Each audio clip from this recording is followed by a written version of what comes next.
नमस्कार मित्रांनो, आजच्या कथेचं नाव आहे सोनगावावर आलेलं एक भयानक संकट. कथेचे मूळ नाव आहे अक्रीत. कथेचे लेखक आहेत दीपक पाटील. मित्रांनो, ही कथा बरीच मोठी असल्याने ह्या कथेचे एकूण 8 भाग आहेत. ह्या कथेचा हा भाग पहिला आहे. ह्या कथेच्या प्रसारित होणाऱ्या सर्व भागांच्या व्हिडिओच्या लिंक्स ह्या कथेच्या प्रत्येक व्हिडिओच्या डिस्क्रिप्शन मध्ये देण्यात येतील. कथेच्या पहिल्या भागाला आता सुरुवात करू.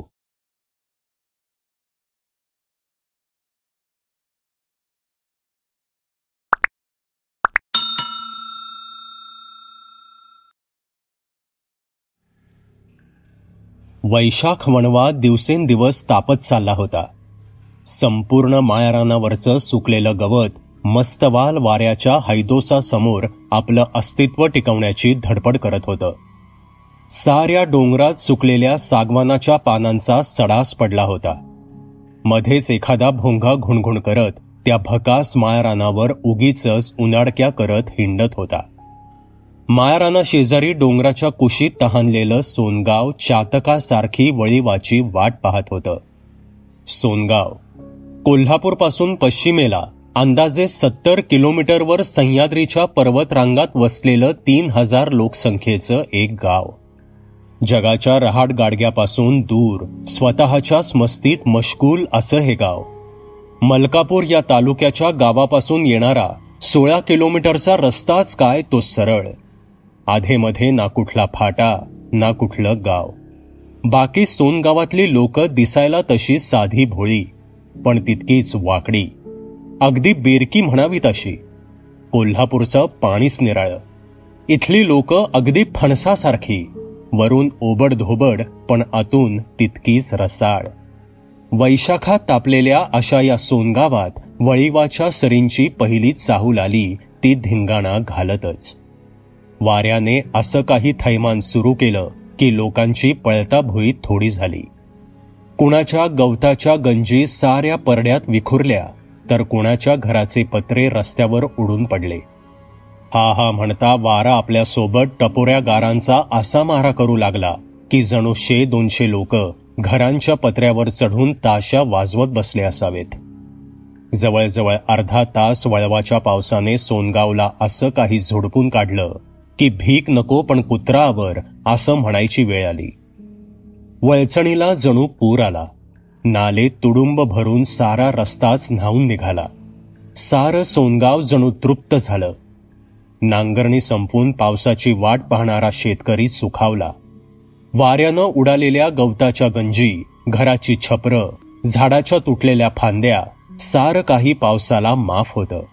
कारण शेतकरी आणि पावसाचं नातच तसं असतं, एकमेकांना पूरक असं. यात रुसवा फुगवा नसतोच मुळी, आणि असला तरी क्षणिक. अर्धा तास येथेच्छ धांगडधिंगा घालून पावसानं थोडी उसंत घेतली. आपल्या घरातून हळूहळू बाहेर येत सोनगावकर परिस्थितीचा आढावा घेऊ लागले. आयाबाया आपल्या भिजलेल्या गोवऱ्या सरपण पाहून हळहळू लागल्या. पुरुष मंडळी उडालेले घराचे पत्रे एकत्र करू लागले. गोठ्यातल्या गाई म्हशी थरथरून अंग झाडू लागल्या. गावच्या मराठी शाळेच्या वरांढ्यात निवांत बसून पावसाचा आनंद लुटणारी भटकी कुत्री सहज चक्कर मारून बघूयात म्हणत गावात शिरू लागली. पाऊस नुकताच थांबल्याने काही हौशी पोरसोरं मासे खेकडे पकडायला निघाली. पावसाचा हा धुमाकूळ आपल्या वरांढ्यातील झोक्यावर बसून बघणारे दौलतराव पाटील आता वाड्याबाहेरील अंगणात आले. अंगणातील भिताडाला उभा केलेला नांगर भिजलेला पाहून दौलतराव पाटील आपल्या करड्या आवाजात कडाडले. महाद्या, अरे कुठं हायस र सुकळीच्या? त्यो नांगर काय माझा बा ठेवणार काय शेडात? तसा शेडात बसून विडीचा झुरका मारणारा महादूत दसकला. अर्धी विडी विझवून ती शेडाच्या देवळीत ठेवून तो लगबगीनं बाहेर आला. व्हयजी मालक, घेणारच होतो शेडात, पण पावसानं वकुतच दिला नाही. नुसता वारा पिलेल्या वासरागत पिसाटलाच होता जणू. ह्यो बघा, आत्ताच ठेवतो नांगर आतमध्ये, असं म्हणत महादूने दोन्ही हातांनी जोर लावून नांगर खांद्यावर घेतला आणि चिखलातून सावकाश पावले टाकत तो शेडाकडे निघाला. त्याला शेडातून परत आलेला पाहून दौलतराव पाटील समजावण्याच्या सुरात म्हणाले, अरे लेका महाद्या, नांगूर भिजला तर बैलासनी लय जड जातं वडायला. अजून नदीकडल्या शेताची नांगरट बाकी हाय, ठाव हाय नव का तुला? व्हय मालक, अव मीच करणार की नांगरट, इसरलो काय तवा, असे म्हणत महादू हसत वाड्यात शिरला. महादूला दौलतराव पाटलांच्या बोलण्याचा राग यायचा प्रश्नच नव्हता. तो गडी होता म्हणून नव्हे, कारण तोंडातून शिवी आल्याशिवाय पाटलांचं वाक्य पूर्ण होणं विरळच. त्यांचा स्वभावच होता तो, पण मनही तितकंच मोठं होतं त्यांचं. महादू, त्याची बायको पुतळा, दुसरा गडी शिरपा याच्यावर पाटलांचा जीव होता. त्यांना पाटील आणि त्यांच्या पत्नी सुनंदाबाई अगदी घरच्या सदस्यांसारखंच वागवत असत. सारा गावही दौलतरावांचा आदर करायचा.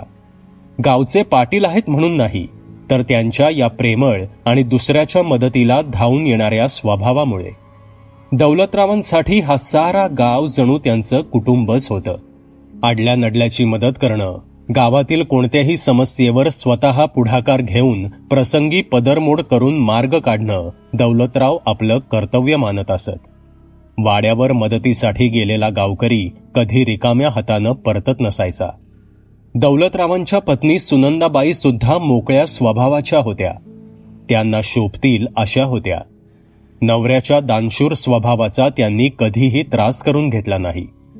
दौलतरावांच्या वडिलांनी म्हणजेच मारोतरावांनी सुरू केलेली 7वी पर्यंतची शाळा आजही गावात सुरू होती.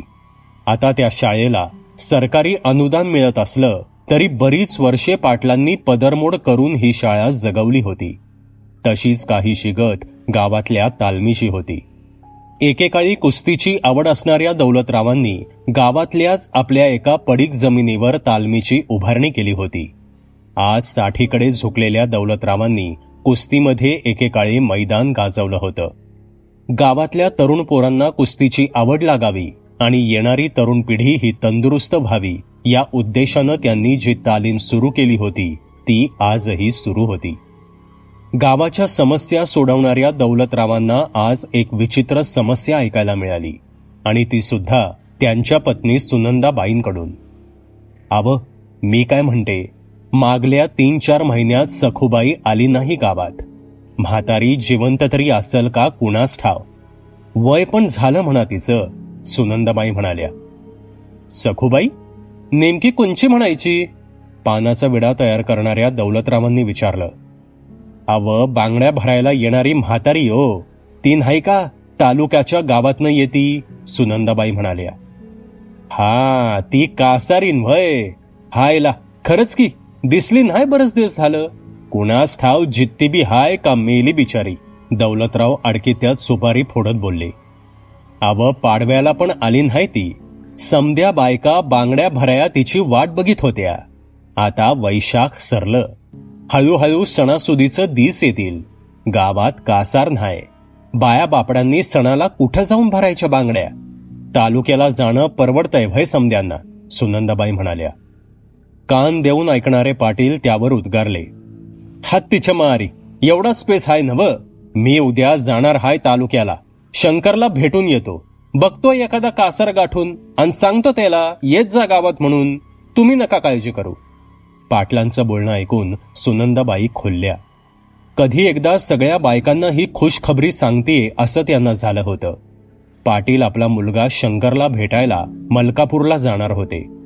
त्यांचा मुलगा शंकर तिथे इंजिनिअरिंग करत होता.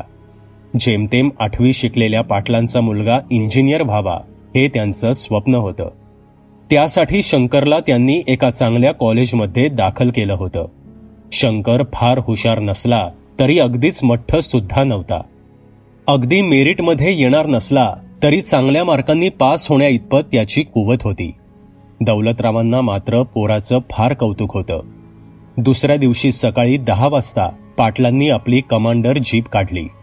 सुनंदाबाईंनी पोरासाठी बनवलेले लाडू, चिवडा, लोणचं असं काहीबाही पिशवीत भरूनच ठेवलं होतं.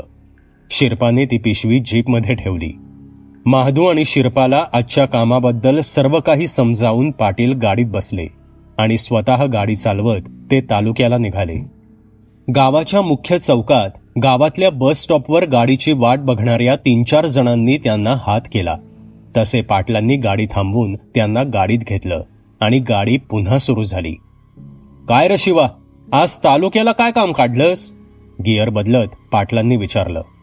तसा दबक्या आवाजात शिवा कुंभार म्हणाला, तसं काही विशेष काम नाही, तालुक्याच्या मोहर चालूया पाडळीला. आज पूजा आहे मेवण्याच्या लग्नाची. अरे मग एकलाच? बायकोला न्यायचं नाही वय? हाऊस असती बायकांना, पाटील म्हणाले. आव पाटील, गाडी घोड्याचा किती खोळंबा आहे आपल्या गावात. सकाळी एसटी गेली की डायरेक्ट सांच्याला, त्यात आजच जाऊन माघारी फिरायचं आहे, म्हणून बायकोला नाही घेतली संग, शिवा म्हणाला. शिवाचं बोलणं पाटलांना पटलं होतं. हा, ते बी बरोबरच आहे म्हणा, असं म्हणून त्यांनी होकार दर्शवला आणि धुरळा उडवत गाडीने वेग पकडला. गावात बसची सोय असली तरी मोजक्याच 2-3 बसेस होत्या. बाकी वडाप वगैरे काहीही उपलब्ध नसल्याने अगदी गरज असल्याशिवाय प्रवास करणं लोक टाळायची. सायंकाळी 6च्या सुमारास पाटील तालुक्यातून परत आले. हातपाय धुवून तरतरीत झालेल्या पाटलांना चहा देताना न राहून पाटलीनबाईंनी कासाराबद्दल विचारलं, पण कामाच्या धावपळीत पाटील हे विसरून गेले होते. त्यांनी पुढच्या वेळी गेल्यावर नक्की बघतो असं म्हणत वेळ मारून नेली. काहीशा नाराज सुनंदाबाई स्वयंपाकाच्या तयारीला लागल्या. आपल्याच जगात हरवलेल्या या बेसावध गावावर एक अनिष्ट ओढवणार होतं. सवयीप्रमाणे बेफिकीर असणारं सोनगाव या संकटापासून पूर्णतः अनभिज्ञ होतं. पण येणारं वर्ष फारच भयाण अशा घटनांनी भरलेलं असणार होतं. बघता बघता वैशाख निघून गेला. जाताना सोनगावाला पावसाची भेट देऊन गेला. शेतकऱ्यांनी लगबगीनं पेरण्या उरकून घेतल्या. मायरानासह सगळा शिवार जणू हिरवा शालू नेसलेल्या नवरीसारखा दिसू लागला. उन्हाळ्याच्या झळांपासून वाचण्यासाठी लपून बसलेल्या गावात आता लगबग दिसू लागली. त्यात पोरासोरांची शाळा सुरू झाल्यानं एकच गलका उठला. ज्येष्ठात वटपौर्णिमा आली, पण बांगड्या भरण्यासाठी कासार न आल्यानं जड अंतःकरणाने बायाबापड्यांनी वडाची पूजा केली. गावाबाजूचे वड सिनेमात एखाद्या खलनायकाने करकचून बांधलेल्या नायकाप्रमाणे दिसू लागले. पण कासाराचा प्रश्न न सुटल्याने गावातल्या बायका चिंतेत होत्या. काय ग कमळे, तू जाणार होतीस ना तालुक्याला दादल्या संघ बांगड्या भराया? गंगू कमळीला खिजवत म्हणाली. नाही म्हणजे जाणार होती, पर ऐन टायमाला रद्द झालं. कमळी सारवासराव करू लागली. रद्द झालं का दादल्यानं नेलंच नाही? गंगूनं विचारलं. गंगू ऐकायला तयारच नव्हती. काय व गंगू साहेब, नेमकं काय म्हणायचं आहे तुम्हासनी? माझा दादला नाही घेऊन गेला मला. तुम्हासनी कसला त्रास झाला? का तुम्हासनी विचारायला आला होता वय का येता का तालुक्याला म्हणून? कमळी पण इरेला पेटली. पण हे बोलणं ऐकून बाजूच्या सगळ्या बाया फिदी फिदी हसू लागल्या. तशी गंगू चिडली. आपण वड पुजायला आलोय याचा त्या दोघींना विसर पडला होता. एकमेकींच्या नवऱ्यांपासून सुरू झालेलं हे भांडण आता खानदानाच्या उद्धारापर्यंत पोचलं. तिथे पूजेसाठी नुकत्याच आलेल्या सुनंदाबाईंनी मध्यस्थी करून हे भांडण सोडवलं. पण बांगड्यांचा प्रश्न तसाच अनुत्तरित होता. ज्येष्ठही आता संपण्याच्या मार्गावर होता. भुईमूग, हरभरा, सोयाबीन आणि भाताचं पीक चांगलं तग धरून उभं राहू लागलं होतं. अंकुर आता चांगला डोळ्यात भरू लागला होता. पावसाच्या सरी अधूनमधून आपलं अस्तित्व दाखवत होत्या. पाऊस मनासारखा झाल्यानं पिकं चांगली दिसत होती. त्यामुळे शेतकरी वर्ग सुखावला होता. शिवा कुंभाराला आता येणाऱ्या बेंद्राची चाहूल लागली होती. गेले 3 दिवस तो गावाजवळच्या डोंगरातून चिकट माती उकरून आणत होता. बेंदूर सणाला मातीचे बैल बनवून घरोघरी देणं हे त्याचं काम होतं. ही 12 बलुतेदारांची पद्धत आजही सोनगावात आणि आजूबाजूच्या बऱ्याच खेड्यात सुरू होती. आणि आता बेंदूर 10 दिवसांवर आल्यानं शिवा घाई करत होता. संतराम वाण्याच्या दुकानाच्या बाजूलाच असणाऱ्या पिंपळाच्या पारावर भेवा आणि झेल्या चकाट्या पिटत बसले होते.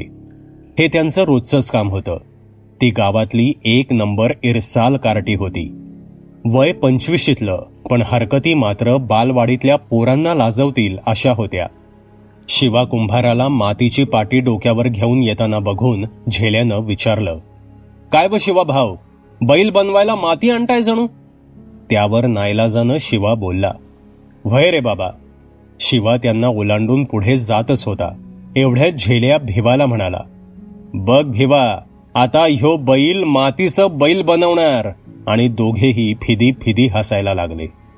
आधीच डोईजड झालेली मातीची पाटी धाडकन खाली टाकून शिवा तरातरा चालत मागे आला आणि चिडूनच त्या दोघांना म्हणाला, कारण मूर्खांनो, मी बैल असलं तरी माझ्या घरी का तुमच्या घरी येतोय भय? यावर दोघं पोरं पिसाळली आणि विषय हमरी तुमरीवर आला. खरं तर चूक त्या दोघांची होती, पण त्यांनीच जोशात येऊन बिचाऱ्या शिवाला कानशिलात लगावली. संताराम वाणी दुकानातून पळत बाहेर आला आणि त्यानं हे भांडण कसंबसं मिटवलं. पण शिवा एवढ्यावर गप्प बसणार नव्हता. त्यानं हा विषय पंचायतीत नेला. पंच जमले, पाटील आले. शिवा आणि ती 2 कलंदर कार्टी सुद्धा होतीच. झालेला विषय दोन्ही बाजूंनी पंचांसमोर मांडण्यात आला. या प्रकरणाला साक्ष असणाऱ्या संतराम वाण्याने बघितलेला प्रकार आपल्या शब्दात कथन केला. त्यावर पंचांनी पाटलांना निर्णय देण्याचं सांगितलं.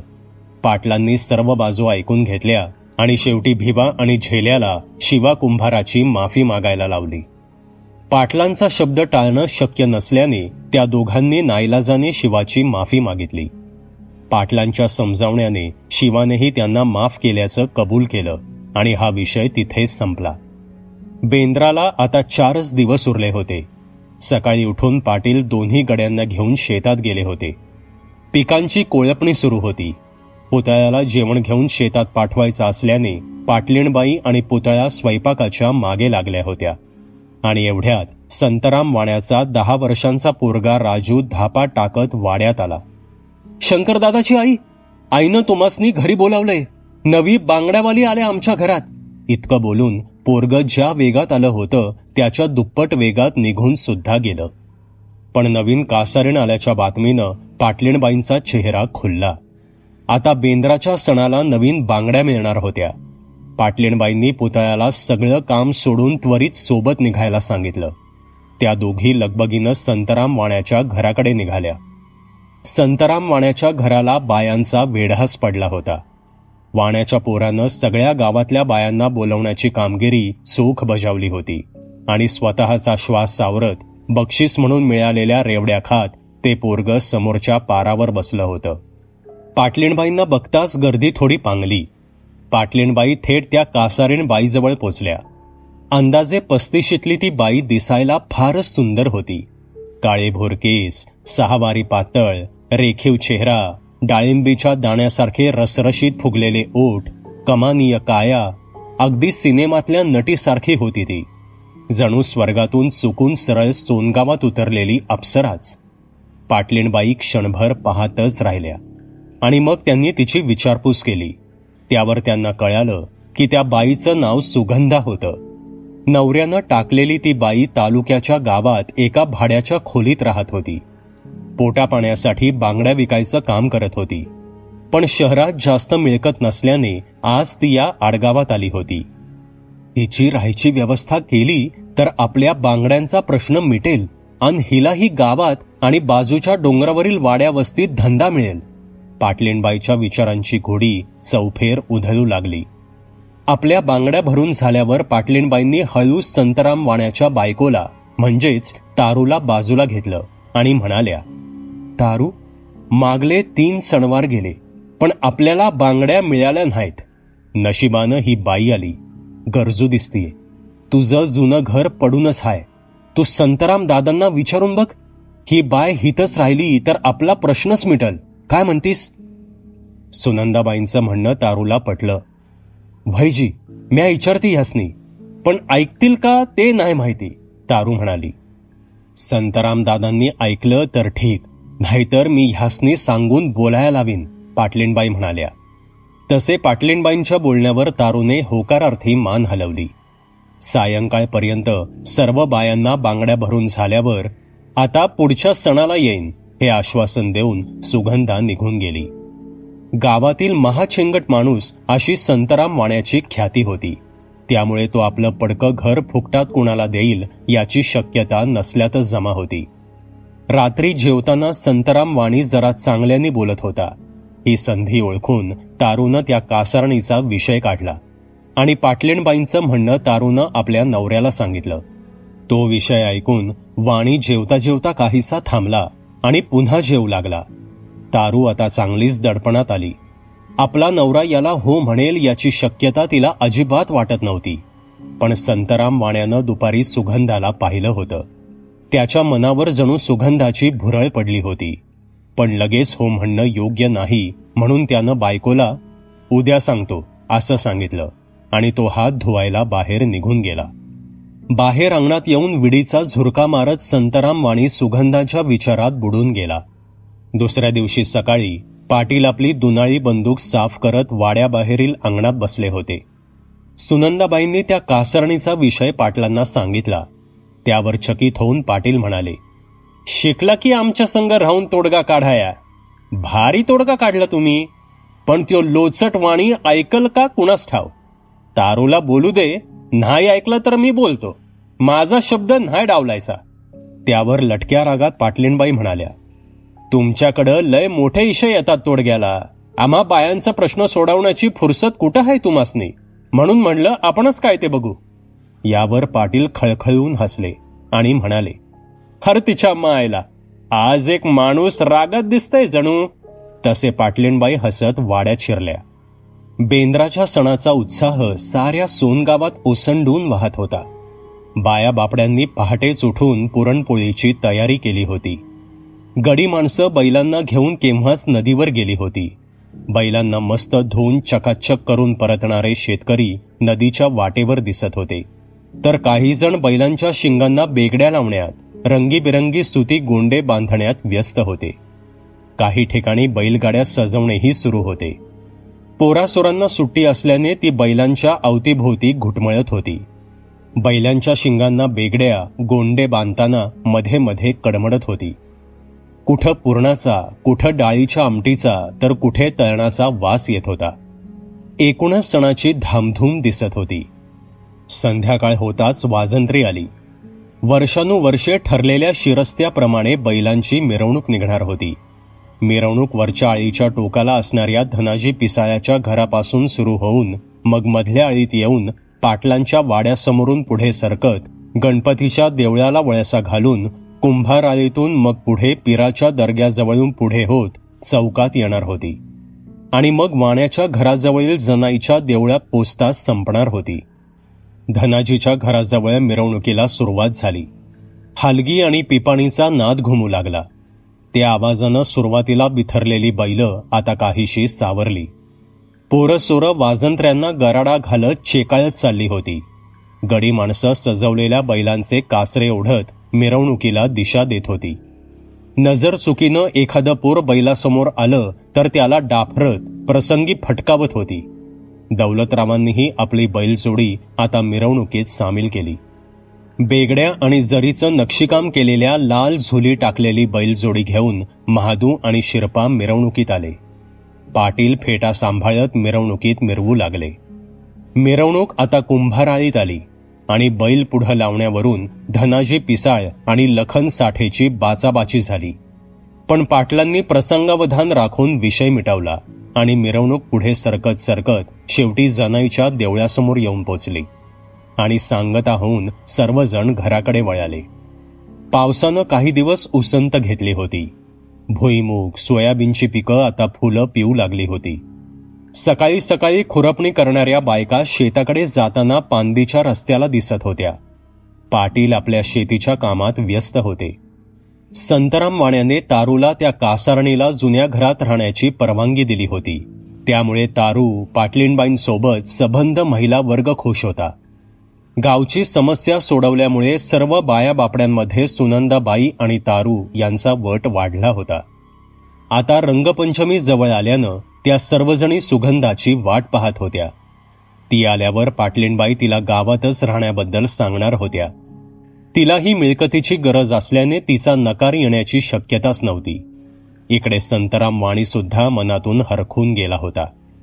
कधी एकदा सुगंधा जुन्या घरी राहायला येतेय असं त्याला झालं होतं आणि पंचमीच्या 4 दिवस आधी सुगंधा तालुक्यातून येणाऱ्या पहिल्या गाडीने गावात अवतरली. अपेक्षेप्रमाणे बायांची तिच्या भोवती झुंबड उडाली. दुपारपर्यंत बांगड्या भरून आणि तोंडाचा अखंड पट्टा चालवून थकलेल्या सुगंधाने जेवायला सुट्टी केली. ती आपली भाकरी फडक्यात बांधून घेऊन आली असली तरी तारूनं तिच्यासाठी जेवण केलं. त्या दोघी जेवण करत असता संतराम उगाचच आत बाहेर घुटमळत होता. एकदा अचानक सुगंधाची आणि संतरामची नजरानजर झाली. तिला नीट पाहून संतराम जणू खुळावलाच. तिचे डोळे अतिशय मादक आणि भुरळ घालणारे होते. ती जणू नजरेनं त्याला खुणावत होती. भोळ्या तारूचं मात्र याकडे लक्ष नव्हतं, पण ठिणगी पेटली होती. जेवण उरकून त्या उठल्या. एवढ्यात पाटलीणबाई आल्या. सुगंधाने त्यांनाही बांगड्या भरल्या आणि पाटलीणबाईंनी तो विषय काढला. मी काय म्हणते सुगंधा, अशी ये-जा करण्यापायीस हितच का नाही राहत या गावात? तुला 4 पैसा बी मिळतील आणि आम्हा बायांना सणाला बांगड्या बी मिळतील. काय म्हणतीस? त्यावर सुगंधा काहीशी बावरल्यासारखी झाली. तिच्यासाठी हा अनपेक्षित प्रश्न होता, पण मग काहीसा विचार करून ती बोलू लागली. आव वहिनीसाब, ते खरं हाय, पर हित बी कितीसा धंदा होणार? खेडच हे, आणि राहायची सोय, भाडं, समद्या गोष्टी बघाया पाहिजेल. त्यावर तारू म्हणाली, अगं जुनं घर हाय माझं, तिथं राहा. तुझं भाडं बिडं काय नको, घर साफ ठेव म्हणजे झालं. यावर सुगंधाचा चेहरा उजळला आणि ती म्हणाली, बरं मग मी पुढच्या वेळेला येईन तेव्हा सांगते काय ते. तसे पाटलीणबाई जरा नाराजीच्या स्वरातच म्हणाल्या, आता काय पंचांग बघते का काय जणू? ते काय नाही, तू या 4 दिवसात ये. तुझं सगळं सामान भरून ठेव. तुला आणायला गाडी पाठवीन मी. आणि हितली काळजी करू नग, आम्ही बाया तुला मदत करू. परकी मानू नग या गावाला.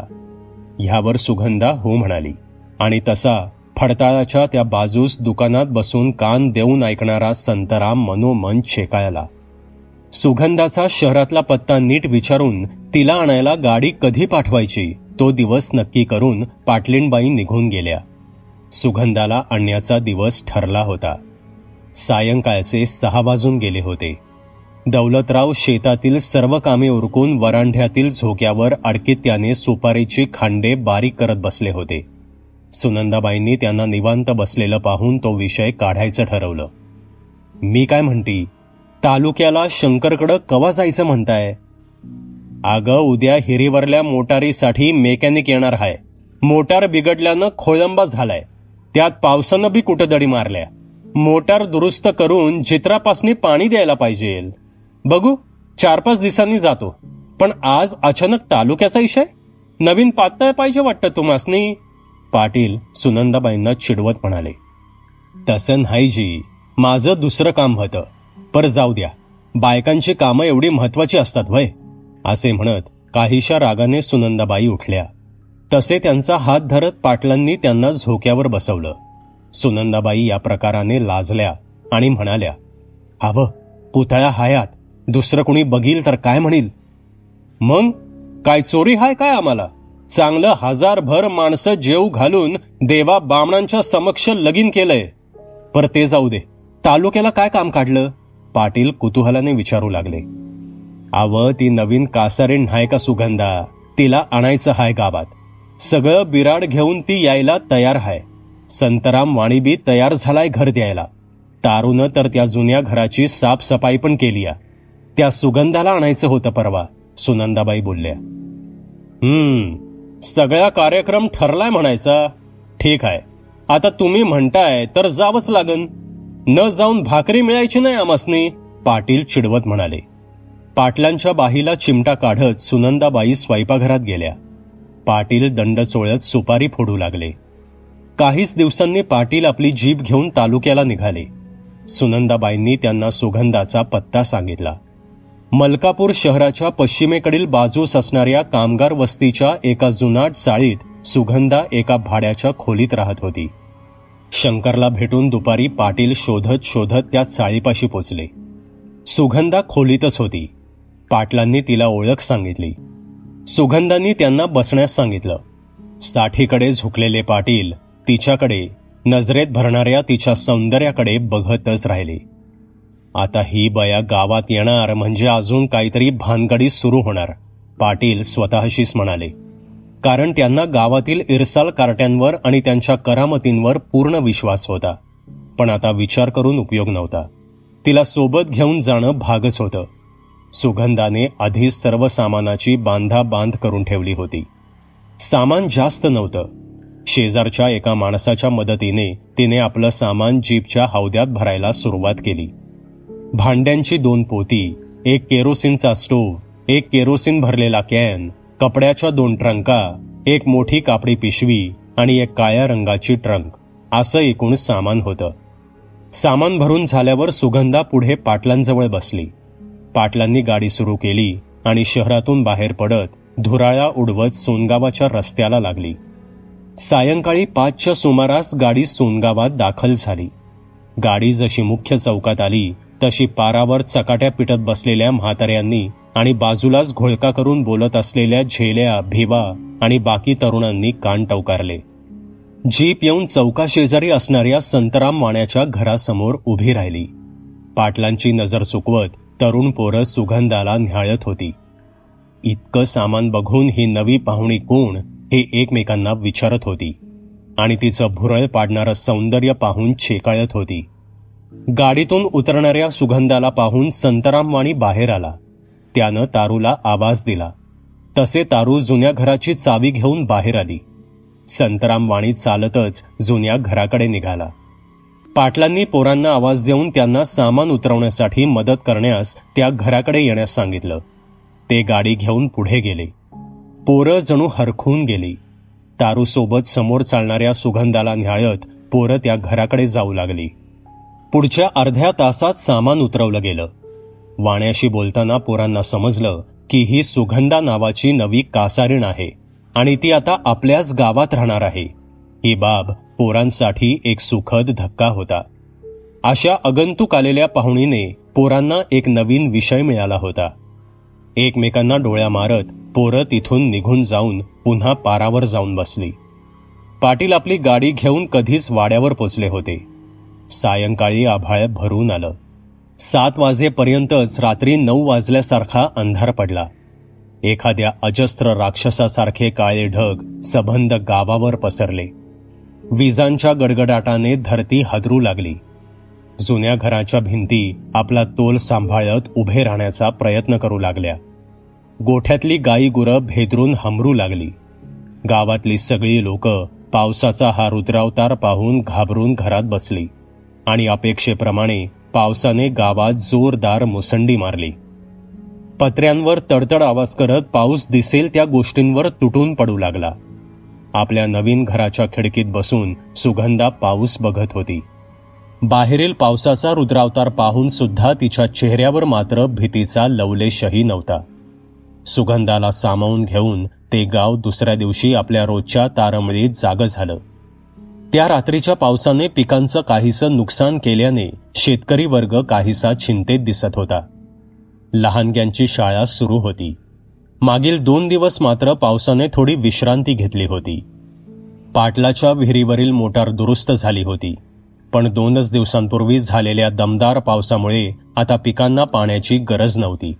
त्यामुळे पाटलांना थोडी उसंत मिळाली होती.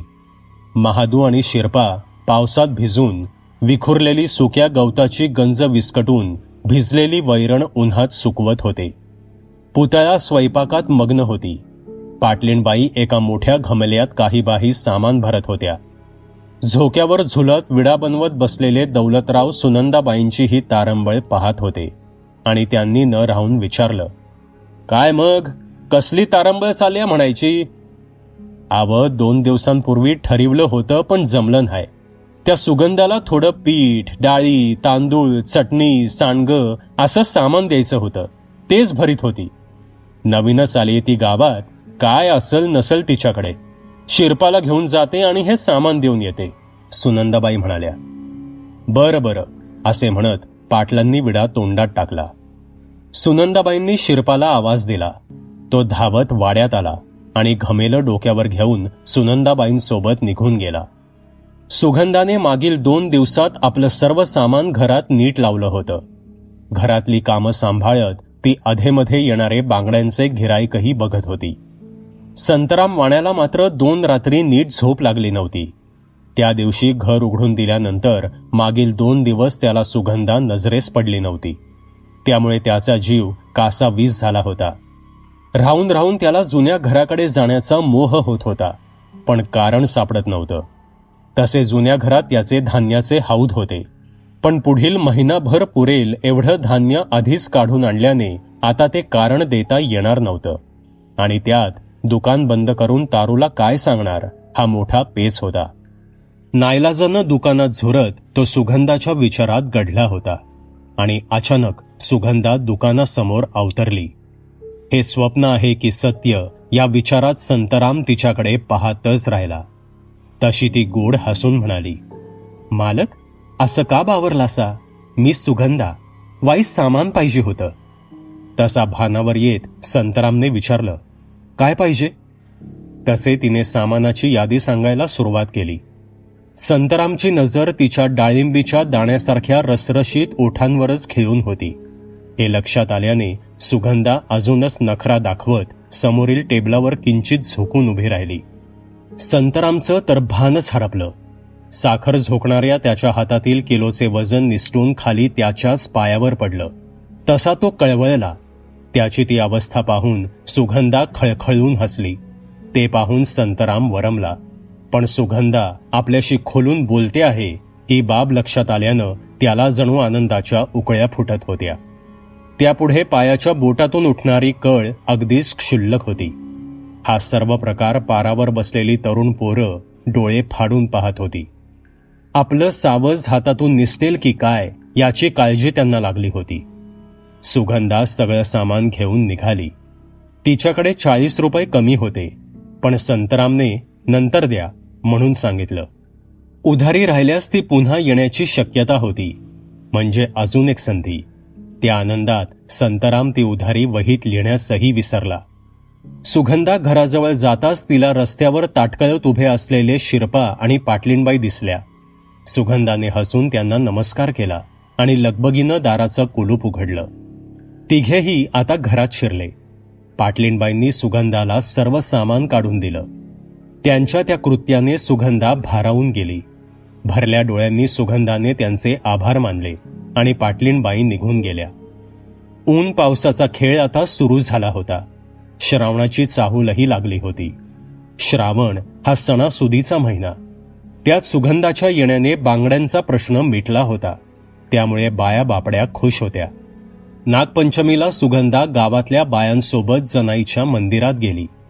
सर्व बायांनी देवीला आणि शिवा कुंभाराने बनवलेल्या मातीच्या नागदेवतेला शालू आणि मक्याच्या लहायांचा नैवेद्य अर्पण करून आशीर्वाद घेतले आणि सर्वजणी श्रावणाची देवदेवतेची गीते म्हणत झिम्मा फुगडी खेळत मंदिर परिसरात वावरत राहिल्या.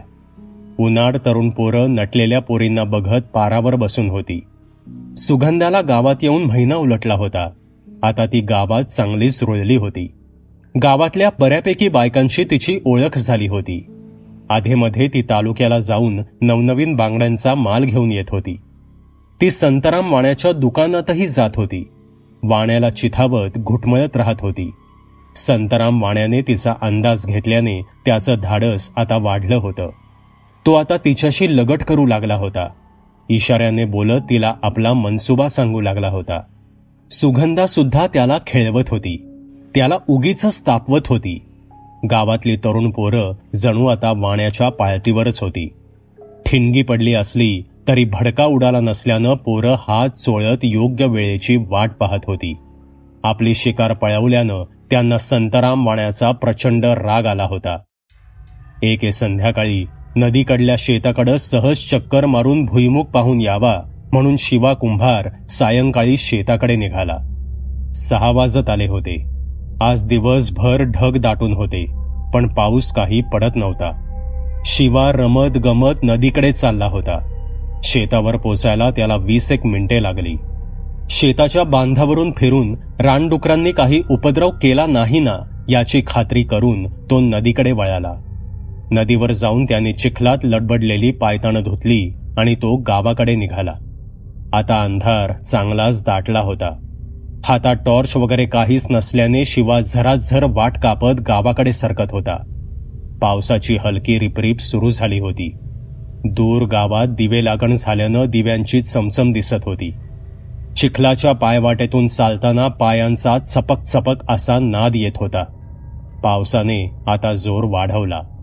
शिवार ओलांडून शिवा आता पांदीला लागला होता आणि अचानक त्याला बाजूच्या पिंपळाच्या झाडाशेजारील जाळवंडीत कसलीशी सळसळ जाणवली. तसा तो दचकला. इतक्यात काहीतरी सळसळ करत आलं आणि त्याच्या पायात घुटमळलं. काही समजण्याच्या आत शिवा उताना पडला आणि त्याचे पाय जखडले गेले. बघता बघता तो पिंपळाच्या झाडाला उलटा लटकला गेला. त्यानं डोळे फाडून बाजूला पाहिलं, पण कुणीही दिसत नव्हतं. पण वेलींनी बांधून त्याला कुणीतरी झाडाला उलटं लटकवलं होतं. पाऊस आता धो धो कोसळत होता. आपल्याला नक्कीच भुताटकीनं पकडलं आहे असं वाटल्याने शिवा जीवाच्या आकांतानं ओरडू लागला. पण घरांच्या पत्र्यांवर पडणाऱ्या पावसानं तो आवाज गावात पोचलाच नाही. 8 वाजून गेले तरी शिवा घरी न परतल्याने त्याची बायको रखमा चिंतेत होती. पावसामुळे आडोशाला उभे असतील कुठेतरी असं ती स्वतःला समजावत होती. पण आता पाऊस थांबून 20-1 मिनिटे झाली तरी शिवाचा काहीच पत्ता नव्हता. रडतच रखमा शेजारच्या पांडू तात्यांकडे गेली. तिने पांडू तात्यांना सगळा प्रकार सांगितला. काहीतरी अकरीत घडला असल्याच्या संशयाने पांडू तात्या लगबगीने घरातून बाहेर पडले.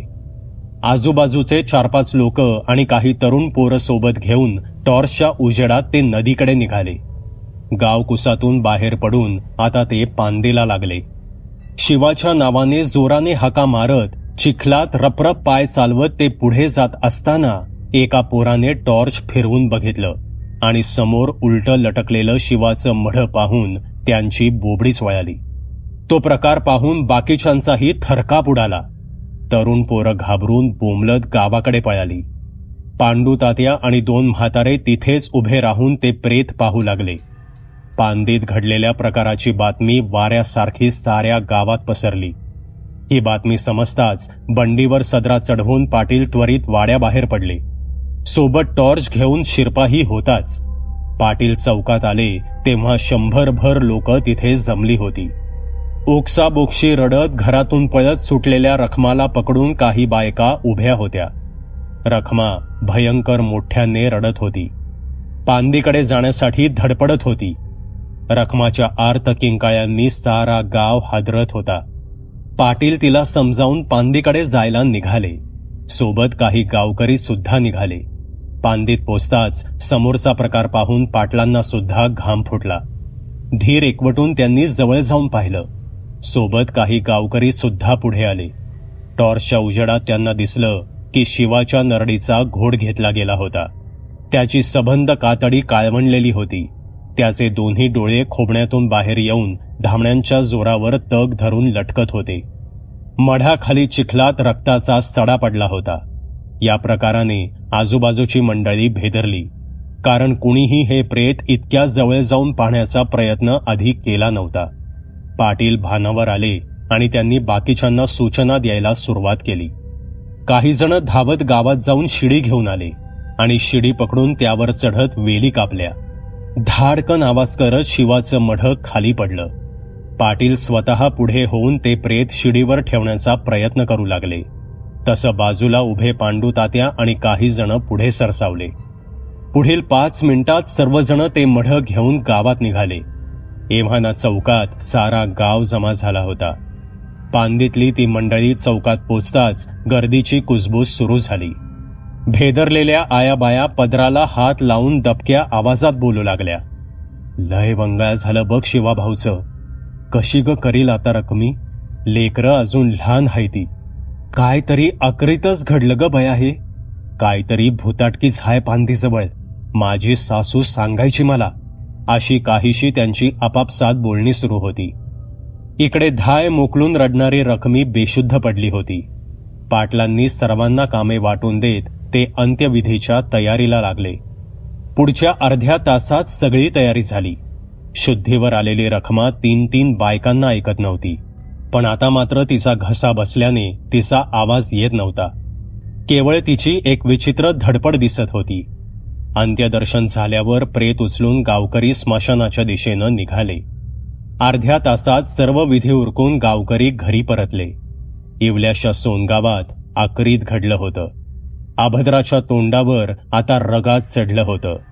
आता आणखी कोण कोण बळी ठरणार, भयाचा काळोख कधी हटणार, हे कदाचित येणारा काळच ठरवणार होता. सबस्क्राईब करा एटी स्टोरी टेलर चॅनलला आणि बेल आयकन दाबून ऑलवर क्लिक करा आमचे व्हिडिओज सगळ्यात आधी बघण्यासाठी.